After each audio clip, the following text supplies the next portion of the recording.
President Bongbong Marcos and may pinaghinging yata sa imo na dahil mo na i-reveal. Paki-reveal tabi sa mo yan kung anong mga update po naman tabi, Gob. Pwedeng grasya Baka may grasya pa. Grasya. Kan kita nagduman sa Manila, ang satuyang katuyuhan is really to make sure na ang tabang magbulos digdi sa tuyang isla. And inutanganing dinumanan ang DOH as in ang DPWH and pagkatapos ka ito nagkataon man na igwaning General Assembly and mga governors sa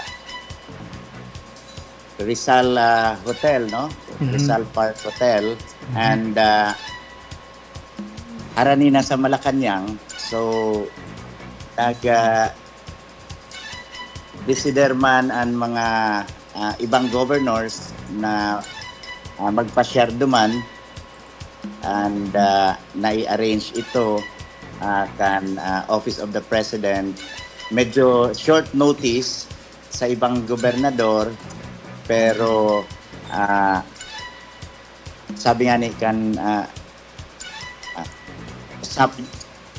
si Antonio Lagdameo na yaon ka maligdi kung sisay ang available,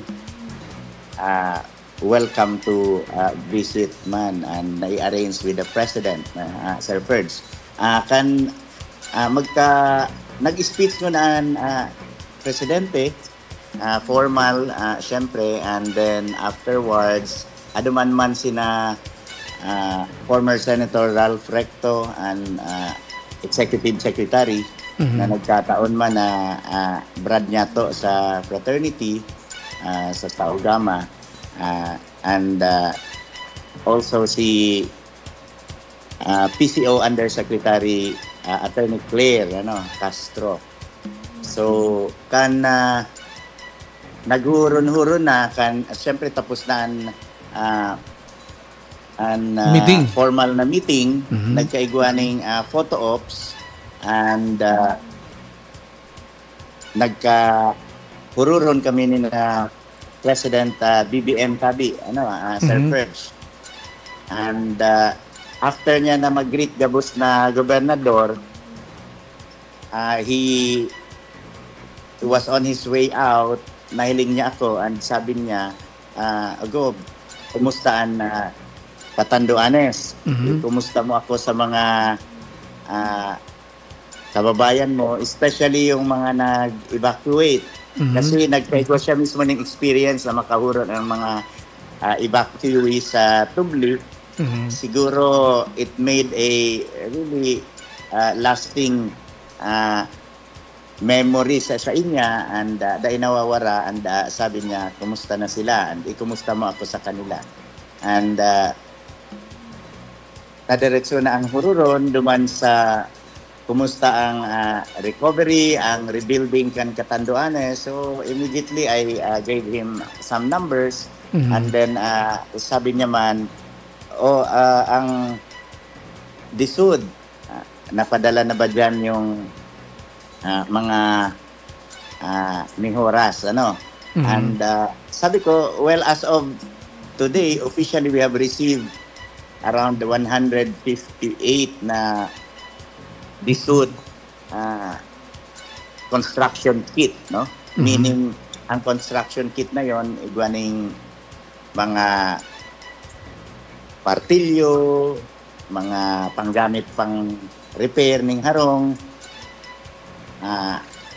and then igwa maning mga sets ning yero and plywood and dos for dos and umbrella nail. So itong set na to nasa 158 and then we pieces. have enough na 158 sets. Sets pala. Yes.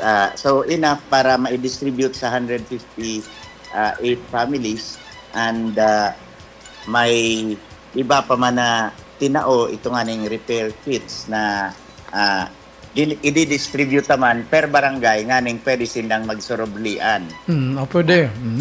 Kapos na barangay, matatawan ta dumaning a minimum of 3 to 6 na sets. And then, ang kapitan na lang ang mapasubli ka ito sa mga nangangaipo.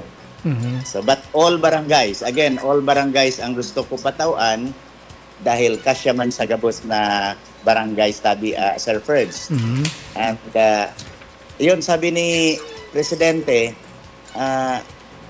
Gov, don't hesitate to update me, update the Office of the President, and if you need anything, taaram niya man na nagpalitan kami ng numero ni na Secretary Rex kang DSWD, tsaka ni Secretary Ping Aliling kang Bisud. Actually, magkaberisto naman kami even long before na nag-abot ang Super Typhoon Uwan. Kaya sabi niya, don't hesitate to call on them, ha? Kasi may instruction talaga na tabangan ka. So, immediately after matapos kami maghuro ni Presidente, he was really very warm dahil ang hiling ko, ining Presidente talaga na hands-on siya when it comes to disaster response, no? Di pa ako ning nahiling na ibang Presidente na araw ka ini katutok when it comes to disaster response, and gusto niya may first hand siya na information, na information, kaya gaduman talaga siya. If you notice, even kang Pipito nagdigdiman siya, and ina-assess mi nga ni, so iba kan may nagsasabi na kan Christine ngaya may 50 million kita, kan Pipito may 50 million kita.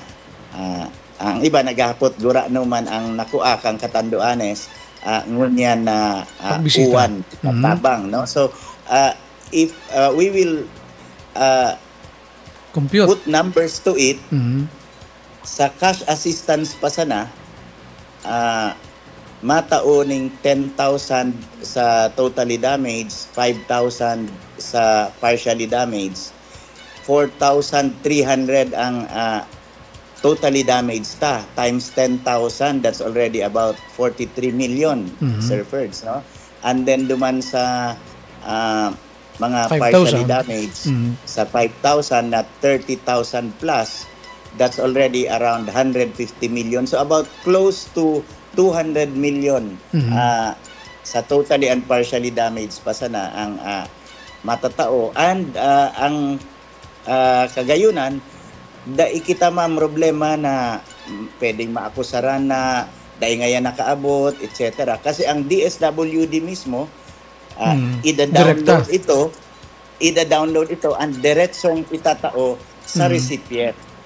Yes. So, yun ang kagayunan tabi duman. And I really like that way kasi ang ako gatupod, Sir Ferds, na dapat ang tabang diretso sa tawo, dahil para tambak sa Kapitolyo o kaya sa munisipyo. So, and then ang burden ang provincial government sa paghatod ngaya kung ano pa mga proseso, outright na. Yes, diretso sa tawo. So, igwa na kita ng cash assistance. And remember, Sir Ferds, na first time man na despite the fact na mismong mga DSWD region and provincial, gasabi sa ko na ay dahil ka maaaprobahan kang hagad mong an. Kasi they were saying up to 37,000 food packs lang talaga ang maitatao sa tuya. And historically, iyo mananggad ang nangyayari. And ako talaga, nag-insister ako and sabi ko, sige lang, at your level, kung yan ang kaya niyong itao, ako na ang bahala, Sec Rex, budak sa Presidente. Sa taas. Makusog ang buot ko, Sir Ferds, kasi prior to that, talagang nakaka-text, nakakahuron ko na si DSWD Secretary, and I was already telling him, per family tayo mamimigay, Sec Rex, ng tulong. Kasi halos buong Catanduanes, nasakluban itong Super Typhoon Uwan. Well, sa ibang typhoon din naman, naapektuhan ng konti ang Dirac, and then yung Norte, etc. Nangyari din yan sa Pipito, no? Pero ako, very insistent talaga ako. And then, ang ideya ko dyan, well, kung kinukurap rin lang ang pondo ng gobyerno, kesa naman sa walang tulong yung mga kababayan ko, insist ko na kung ano yung tama.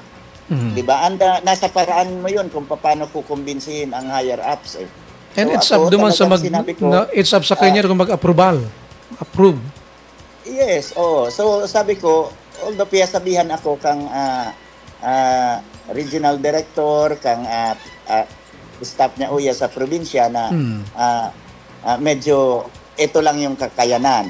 Sabi ko, okay, we will accept ko anong level ng kakayanan, but I will make sure na kami ni Secrets ang mag-uusap tungkol dito. And I'm very happy and dahil very supportive si Secretary Rex sa Satuya.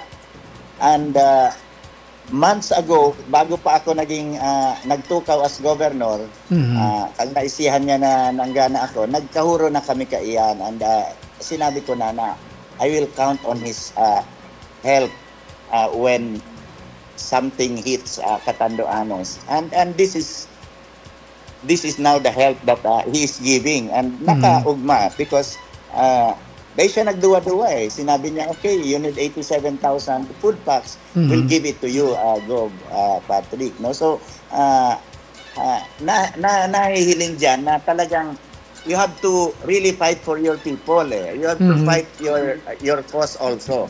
And ang kagayunan, kasi very open ining administrasyon, basta rational and igwa kang marinas na justification. Sasabutan ninda. So I really made sure na I justify it. Kaya yung dating 37,000 na inaprubahan kang DSWD, nagulat nga ni Sinda na, you were able to convince the secretary. Sabi ko, of course. While understand your reason at your level, I won't stop there. So, anyway, yung pag-ibo akong surat, I made a letter na 87,000 ang request ko. Pinabago yun. Pinagibo nindang 37,000. Pero sabi ko, okay, at your level, 37,000. Sa region. But at the level of the secretary, 87,000 ang isusurat ko. And we're very happy because naging very cooperative ang gabos na level kang DSWD. Nahiling ninda, nasabutan ninda yung piga hagad ta sa national government. And so that's it, no? Igwaning tabang hali sa DSWD, may food packs na ang gabos na pamilya, yung 34,000 may cash assistance na ida-download, naghagad pa ako ng second batch dahil may iba daang dai na lista, in-approve it yun. So now is our chance, no? So mga dai pa na ilista, na dai man matatawan, yan ang sabi ko sa mga kapitan tabi, sa mga MSWD o sa gabos, sa level ng galista, pati mayor. Dako nyo ana imo, ilistan nyo gabos na kung duda ka mo, kung qualified o bako, ilistan nyo man siyempre tabi. Maski kaiwal nyo, ilistan nyo man tabi, tabako nyo ana imo. Nahiling taman sana, trillions ang pigakorap na pondo. Sisay kaman para ipagkait iyan ang tsansa na iyan na matawan tabi ang satuyang kay Manwa. And may reason. So, tabi, may second batch pa. Aasahat ko tabi. So mga gareklamo tabi na daisinda na lista, etc. Maggibo ka mo ng sadilin yung lista sa barangay. Kung habo ka mo i-endorso kang kapitan, idiretso nyo sa mayor. Kung habo i-endorso pati kang mayor, basta ka mo nagparelista with attachments, ipadara nyo sa PSWDO on your own. Magibo ning paagi. Kasi pag abot dikti tabi sa probinsya, at least igo akong basihan, dahil ko man maiikot ang bilog na probinsya. Pero kung may nakareceiver ako, ning mga listahan man, ning daipiglista ning kapitan Buda Mayor, aw talagang hahaputon ko man. Nga taday ini niya lista, ini ang sa indang sadiling lista. And then, at the end of the day, ang madesider man mag-submiter, ang PSWD, which is at the province level, and at kahuron ka ang DSWD. So, at the end of the day, sudain nyo pigalista. Pag nakaabot an uyas ako, ipalista ko an. Kaya mapapahiya lang kamo. And pwede pa kamong kasuhan. Ano, mga tadain nyo piyabali, disaster ini. Take note that the governor as chairman ng disaster response has the powers to look into this and also to recommend criminal charges against those nag-aabuso at the time of disaster. So, mga kapitan tabi, mga mayors, sa mga tao ta sa level sa ibaba, take note of that. Kasi dahil pwedeng apihon ang mga tao, lalo na sa panahon ng disasters. Ano? Alright. Ano man, igwaman surfers din balita na dahil gaabot ang bagyo, igwaman ngayon ng gapiloso po na pigauyag ng dati, piyatangkas na ang bubong, tangani na ang makabali sa totally. Well, sala man iyan, ano? Pero, iyan na nga ni, pipiraman sa naan. Kumpara duman, sa talagang tunay. Nahiling tama na widespread ang apekto kang uwan. Ano? So, let's settle that always, if we have doubts, in favor of the needy.